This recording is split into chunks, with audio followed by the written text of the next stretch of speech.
بسم اللہ الرحمن الرحیم۔ بمبئی سے سوئس تک تھرڈ کلاس کے مسافروں کے ساتھ قلیوں کی طرح برتاؤ کیا جاتا تھا، لیکن ان ممالک میں یہ حالت بالکل بدل گئی۔ جہاز کے افسر اور ملازم، جو عموماً یورپین ہیں، ان مسافروں کو دل میں جو کچھ سمجھتے ہوں، لیکن ظاہر میں ان سے کوئی برا برتاؤ نہیں کر سکتے تھے۔ متعدد موقع پیش آئے جن میں نے دیکھا کہ زیادتی مسلمانوں ہی کی طرف سے ہوتی تھی، لیکن افسران جہاز کو اغماس کرنا پڑتا تھا۔ 17 مئی کو جہاز سائپرس پہنچا۔ یہ ایک مختصر سا جزیرہ ہے جو بحر روم میں واقع ہے اور جس کو عربی میں قبرص کہتے ہیں۔ یہ جزیرہ اسلام کی قدیم فتوحات کی یادگار ہے۔ حضرت عثمان کے زمانے میں سن 27 ہجری میں امیر معاویہ نے اس پر حملہ کیا۔ شہر والوں نے اس پر صلح کی کہ جس طرح ہم سلطنت روم کو خراج دیتے ہیں، تم کو بھی 7200 دینار سالانہ دیا کریں گے، اور تم میں اور رومیوں میں کبھی جنگ ہوگی تو ہم کو کسی سے واسطہ نہ ہوگا۔ امیر معاویہ نے یہ شرط قبول کر لی، لیکن سن 32 ہجری میں ان لوگوں نے خلاف عہد مسلمانوں کے مقابلے میں رومیوں کو مدد دی۔ امیر موصوف نے 500 کشتیوں کے بیڑے کے ساتھ دوبارہ چڑھائی کی اور نہایت آسانی سے فتح کر لیا۔ تاہم تعداد خراج اور صلح کی شرطیں وہی رہنے دی۔ ان کے حکم سے 12,000 عرب وہاں جا کر آباد ہوئے اور مکانات اور مسجدیں تعمیر کی۔ ایک مدت کے بعد یہ جزیرہ مسلمانوں کے ہاتھ سے جاتا رہا اور کئی بار فتح ہو کر پھر نکل گیا۔ سب سے اخیر ترکوں نے 1570 عیسوی میں عیسائیوں سے واپس لیا اور اب تک انہی کے قبضے میں تھا۔ روم اور روس کے اخیر جنگ میں انگریزوں نے اس شرط پر لیا کہ سالانہ خراج جو سلطان کو ملتا تھا اب بھی ملتا رہے گا۔ چنانچہ اب وہاں انگریزی حکومت اور انگریزی انتظام ہے۔ اس جزیرے میں لرنکا اور لمامون دو بڑے شہر ہیں اور دونوں جگہ جہاز تھوڑی تھوڑی دیر کے لیے لنگر کرتا ہے۔ میں نے لمامو کی سیر کی۔ چونکہ یہاں انگریزی حکومت ہے، اس لیے راہداری کے پروانے کی پرس نہ تھی۔ میں داخل ہوا تو میرے سر پر ایرانی ٹوپی اور بدن میں شیروانی چکن تھی۔ غالباً وہاں کے لوگوں نے یہ وضع کبھی دیکھی نہ تھی۔ میں جدھر سے گزرتا لوگ تعجب سے دیکھتے اور کہیں کھڑا ہو جاتا تو تماشائیوں کی بھیڑ لگ جاتی۔ سب سے پہلے میں جامع مسجد میں گیا۔ مسجد کے متصل ایک مکتب ہے۔ وہاں ایک مولوی صاحب جو نہایت باوقار اور خوش لباس تھے، ابتدائی صفوں کو درس دے رہے تھے۔ میں نے سلام علیک کی۔ وہ کھڑے ہو گئے اور نہایت مہربانی سے سلام کا جواب دے کر بیٹھنے کا اشارہ کیا۔ لڑکے تپائیوں پر بیٹھے ہوئے تھے، میں بھی ان کے برابر بیٹھ گیا۔ مولوی صاحب کے اشارے سے ایک لڑکے نے قرآن مجید کی چند آیتیں پڑھی۔ میرے دل پر عجیب اثر ہوا۔ خیال آتا تھا کہ کہاں وہ حجاز کا ریگستان، کہاں بحر روم کے دور دراز جزیرے۔ اس مقدس کلام میں کیا تاثیر تھی کہ مشرق سے مغرب تک برقی قوت بن کر دوڑ گئی اور آج تک باقی ہے۔ وہ معصوم لڑکا خوش لہن بھی تھا اور اصول قرات کے مطابق پڑھتا تھا۔ اتفاق سے آیتیں بھی مؤثر تھیں۔ ان باتوں نے مجھ کو بالکل مدہوش کر دیا اور دیر تک ایک عجیب حالت طاری رہی۔ اگرچہ 15-16 برس سے انگریز یہاں حکومت کر رہے ہیں، لیکن حکمت عملی کے لحاظ سے انتظام میں بہت سی قدیم باتیں قائم رکھی ہیں۔ محکمہ قضا بالکل الگ ہے اور شرعی مقدمات سے حکومت انگریزی کو کچھ واسطہ نہیں۔ اتفاق سے مجھ کو قاضی صاحب سے بھی نیاز حاصل ہوا۔ بہت خلیق اور باوقار آدمی ہیں۔ تعلیم کا طریقہ بھی بالکل ترکی انتظام کے مطابق ہے۔ تمام مکتبوں اور مدرسوں میں ترکی سرشتہ تعلیم کی کتابیں پڑھائی جاتی ہیں۔ جس مکتب کا میں نے ابھی ذکر کیا، اس میں قرآن مجید، فقہ کا ابتدائی رسالہ، تاریخ، جغرافیہ درس میں داخل ہے اور تعلیم نہایت خوبی سے ہوتی ہے۔ قسطنطنیہ سے واپسی کے وقت بھی میں اس مکتب میں گیا تھا۔ صبح کا وقت تھا اور مدرس صاحب اس وقت تک تشریف نہیں لا چکے تھے۔ 2-3 لڑکے موجود تھے۔ وہ نہایت ادب اور خوش اخلاقی سے پیش آئے۔ ایک نے مجھ سے پوچھا کہ آپ کا وطن کہاں ہے؟ میں نے کہا ہندوستان۔ بولا ہندوستان ایک وسیع ملک ہے، خاص شہر کا نام بتائیے۔ میں نے علی گڑھ کا نام لیا۔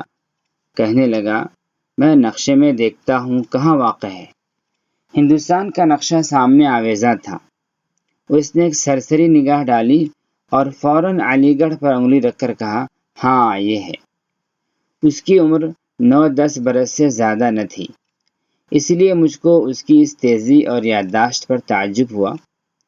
میں نے پوچھا تمہارا بادشاہ کون ہے؟ بولا آفندم۔ آفندی ترکی زبان میں جناب و مخدوم کی ہم معنی ہے، اور جب میم متکلم کے ساتھ استعمال کیا جائے تو عموماً اس سے سلطان مراد ہوتے ہیں۔ میں نے کہا یہاں تو انگریز حکومت کر رہے ہیں۔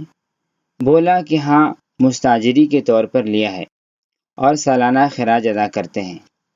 انگریزوں کی حکمت عملی نہایت دانشمندانہ ہے کہ کسی ملک پر قبضہ کرتے ہیں تو اس تدریج اور آہستگی سے کہ ملک والوں کو انقلاب حکومت کی خبر بھی نہیں ہوتی۔ یہاں کی زبان ترکی ہے اور یہاں سے قسطنطنیہ تک ہر شہر اور قصبہ کی یہی زبان ہے۔ اس سے ترکوں کی حکومت کی سطوت کا اندازہ ہوتا ہے کہ انہوں نے ممالک مفتوحہ کی زبان تک بدل دی۔ ایشیائے کوچک اتنا بڑا وسیع ملک ہے اور کثرت سے عیسائی آباد ہیں جن کی زبان کسی زمانے میں یونانی یا لیٹن تھی، لیکن اب تمام ملک میں ترکی بولی جاتی ہے۔ سیپرس کے مولوی صاحب اور قاضی صاحب جن کا میں نے ذکر کیا، اگرچہ عربی بخوبی جانتے تھے لیکن بول نہیں سکتے تھے، البتہ معمولی جملے سمجھ لیتے تھے، اور اسی سہارے پر میں نے ان سے بات چیت کی تھی۔ مجھ کو اس قدر قلیل زمانے میں یہاں کے مسلمانوں کی حالت کا صحیح اندازہ تو کیا ہو سکتا تھا، لیکن ظاہر طور سے قیاس ہوتا تھا کہ اچھی نہیں۔ جس قدر بلند مکانات یا عمدہ دکانیں نظر آئیں، دریافت سے معلوم ہوا کہ کل عیسائیوں کی ہیں۔ 18 مئی کو جہاز روڈس پہنچا اور 3-4 گھنٹے ٹھہرا۔ یہ چھوٹا سا جزیرہ ہے جس کی وسعت ہمارے قدیم مورخوں نے 60 میل بیان کی ہے، اور جغرافیہ مترجمہ سوسائٹی علی گڑھ میں طول 40 میل اور عرض 15 میل لکھا ہے۔ یہ بھی قدیم فتوحات میں سے ہے۔ امیر معاویہ رضی اللہ عنہ کے عہد میں سن 52 عیسوی میں فتح ہوا، اور اسی وقت بہت سے مسلمان وہاں جا کر آباد ہوئے۔ قدامت کے لحاظ سے میں اس کی سیر کا مشتاق تھا، لیکن بدقسمتی سے رات کا وقت تھا اور جہاز والوں میں سے اور کسی نے میرا ساتھ نہ دیا۔ زیادہ بدقسمتی یہ کہ واپسی کے وقت بھی اتفاق سے یہی اسباب پیش آئے اور اس کی سیر سے بالکل محروم رہ گیا۔ 20 مئی صبح کے وقت ازمیر پہنچے۔ چونکہ یہ ایک بہت بڑا بندرگاہ ہے، جہاز 2 روز تک یہاں مقیم رہا۔ میں اپنے شامی دوستوں کے ساتھ جہاز سے اترا۔ کنارہ پر وہی تذکرہ پروانہ راہداری کی باس پرس تھی، لیکن ساتھیوں کی بدولت مجھ کو چندہ زحمت نہیں ہوئی۔ یہ شہر جس کو انگریزی میں سمرنا کہتے ہیں، ایشیائے کوچک کا صدر مقام ہے، اور اس صوبے میں اس سے زیادہ وسیع اور آباد کوئی شہر نہیں ہے۔ قدامت اور تاریخی واقعات کے لحاظ سے بھی ایک یادگار مقام ہے۔ ہومر جو یونان کا مشہور شاعر گزرا ہے اور جس کی نسبت یورپ کا خیال ہے کہ دنیا کا سب سے بڑا شاعر تھا، اس کی قبر یہی ہے۔ 7 مقدس گرجے جن کا ذکر انجیل کے سفر رویا میں ہے، ان میں سے ایک اسی شہر میں تھا۔ زمانے کے انقلابات نے اس کو 10 دفعہ تباہ و برباد کیا، تاہم اس کی موجودہ آبادی 1 لاکھ سے زائد ہے۔ اطراف کی زمین نہایت سیر حاصل ہے اور خود شہر تجارت کا بہت بڑا مرکز ہے۔ ہمیشہ بیسیوں دخانی اور بادبانی جہاز بندرگاہ میں موجود رہتے ہیں۔ ریل بھی یہاں جاری ہے اور 2 وقت یہاں سے ٹرین روانہ ہوتی ہے۔ اسلامی آثارات بکثرت ہیں۔ لوگوں نے مجھ سے بیان کیا کہ مسجدوں کی تعداد 300 سے کم نہیں، جن میں بعض بڑی شان و شوکت کی ہیں۔ جہاز سے ہم اترے تو نہایت بلند اور شاندار عمارتوں کا سلسلہ نظر آیا، جو دور تک بخط مستقیم دریا کے کنارے کنارے چلا گیا ہے۔ یہ عمارتیں ہوٹل، قہوہ خانے، تھیٹر، ناچ گھر اور عیسائی تاجروں کی دکانیں ہیں، اور نہایت خوش منظر اور پرفضا ہیں۔ رات کے وقت ہمیشہ یہ معلوم ہوتا ہے کہ کوئی میلہ یا شادی کی تقریب ہے۔ قہوہ خانوں اور ناچ گھروں کے علاوہ سڑک پر کثرت سے مجمع رہتا ہے، اور جدھر جاؤ نغمہ و سرود کی آواز آتی ہے۔ اس سلسلہ عمارات کے عقب میں عیسائیوں کا محلہ ہے، اور اس قدر بلند اور عالیشان عمارتیں ہیں کہ میں نے اب تک کہیں نہیں دیکھی۔ اس محلے کے تمام گلی کوچے نہایت صاف اور ہموار ہیں۔ اس محلے کی سیر سے فارغ ہو کر میں نے شہر کا رخ کیا۔ شہر اگرچہ نہایت پر رونق ہے اور آدمیوں کی کثرت سے ہر وقت ایک میلہ سا معلوم ہوتا ہے، لیکن تمام سڑکیں ناہموار اور ناصاف ہیں، اور گلی کوچوں میں تو نیاست اور کیچڑ کی وجہ سے راستہ چلنا مشکل ہے۔ حقیقت یہ ہے کہ ان تمام ممالک میں میونسپلٹی کا انتظام نہایت خواب ہے، اور حکومت ترک کے لیے یہ ایک نہایت قابل لحاظ امر ہے۔ چلتے چلتے ہمارے شامی دوستوں کو بھوک لگی اور ایک نان بائی کی دکان پر جا بیٹھے۔ مجھ کو اگرچہ اشتہا نہ تھی، لیکن ان کے اصرار سے شریک ہوا۔ نان بائی کے لفظ سے ہمارے ناظرین کو ہندوستان کے نان بائیوں اور ان کی ذلیل دکانوں کا خیال آیا ہوگا، لیکن یہ قیاس صحیح نہیں۔ یہاں معمولی سے معمولی دکان کی آراستگی کی یہ صورت ہے کہ متعدد چھوٹی چھوٹی میزیں اور ان کے گرد کرسیاں لگی ہیں۔ میزوں پر نہایت صاف چادر بچھی ہوئی ہے۔ دیوار کے ایک کونے میں ٹوٹی لگی ہے، اور اس کے نیچے تشت اور دائیں طرف صابن اور تولیہ رکھا ہے۔ یہ نہایت معمولی دکانوں کی کیفیت ہے، اور بڑی بڑی دکانیں جن کو ہوٹل کہا جا سکتا ہے نہایت پرتکلف اور پرشان ہیں، لیکن اس قسم کے جس قدر ہوٹل ہیں عموماً عیسائیوں کے ہیں۔